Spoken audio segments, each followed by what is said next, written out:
કર્યા જ કરું. દિવસના 2 વખતનો ટાઈમ નિયમ બનાવી દેવાનો કે સવારનું 8 વાગે અને રાતનું 8 વાગે રોજ એટલા વાગે બીપી ચેક કરતું રહેવાનું. નોર્મલ બીપી આપણે ક્યારે કહીએ 130 થી 160 સુધીનું 130 થી 140નું રહે ને એને આપણે બોર્ડર લાઈન કહીએ. નોર્મલ બીપી 120 થી 130 હોય, પણ કોઈનું દવાઓ સાથે પણ 140 જેટલું જ રહેતું હોય. એનો મતલબ એ નથી કે બીપી વધી ગયું છે. એ લોકોનું બીપી એટલું જ કોન્સ્ટન્ટ રહે છે દવાઓ લાયા પછી બી. પણ આવું થાય કે રાતના એસિડિટી થાય છે, ભાર થાય છે, એનું કારણ શું? જેવું મેં તમને કીધું, લાઈફસ્ટાઈલ. ખાવાનું લેટ થાય, મોડાથી ખાવાનું, આરામ ઓછું થાય. બધાની આદત છે કે પલંગ પર પડ્યા અને મોબાઈલ આપણે કલાક માટે તો હાથમાં લેવાનું. એ આપણને હમણાં ના ખબર પડે, પણ એ આપણે હાથમાં મોબાઈલ અડધો કલાક માટે પણ લઈએ ને તો એ પાછું મગજના સેલ્સને બહુ જ અફેક્ટ કરે, અને મગજના સેલ્સ અફેક્ટ થાય તો આખા બોડીના સેલ્સ અફેક્ટ થાય ને થાય.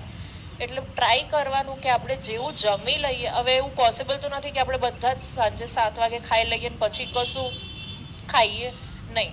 પણ અમુક વાર શું થતું હોય છે, રાતના 10-11 વાગે આપણે ખાઈએ અને ખાવાનું પણ સાદું નથી હોતું. આપણે જે સાત્વિક કહીએ એવું તો હોતું જ નથી. તરેલું હોય, તીખું હોય. હા, ખાવ એવું નથી કે નથી ખાવાનું, પણ ખાઈને તરત આડું નહીં પડી જવાનું કે એક્સ્ટ્રા સોડાવાળી વસ્તુઓ નહીં લેવાની. રાતના જેવું મેં કીધું કે આવું એસિડિટી થાય તો ઈનો કે એવું બધું તો અવોઇડ જ કરવાનું. એની જગ્યાએ તમે ઠંડુ ગ્લાસનું દૂધ પી લેશો ને તો એ વધારે તમને શરીરને સારું અફેક્ટ કરશે. પણ સોડાઓને બધું તો લેવાનું જ નહીં, એ આડઅસર વધારે કરે. એટલે આ આપણે ધીરે ધીરે અગર પેટર્ન આપણી સુધારશું તો જ એ વસ્તુ થશે. ઇનકેસ કોઈ 9:30-10 વાગે ખાવાનું ખાતું હોય તો કલાક પણ નહીં, 45 મિનિટ સુધી બેડરૂમમાં તો જવાનું જ નહીં. બને તો ઘરમાં જ ચાલ્યા કરો, ફોન લઈને ચાલ્યા કરો. પણ જેવું આડા પડશો તો એ ઇનડાઇજેશન થશે, ને ઇનડાઇજેશન થશે તો એસિડિટી થવાની જ છે. કારણ કે કોઈ પણ ખાવાનું તમે ખાઓ ને એને મિનિમમ અડધો કલાક પચતા થતો હોય છે. પેટથી લઈને આંતરડામાં પહોંચતા જ એને અડધો કલાક લાગતો હોય છે. જો ઇનકેસ આંતરડા સુધી ના ગયું, પેટમાં ને પેટમાં રહ્યું, આપણે સૂઈ ગયા તો એસિડિટી વધારે કરે. એટલે એ વસ્તુ નહીં કરવાની.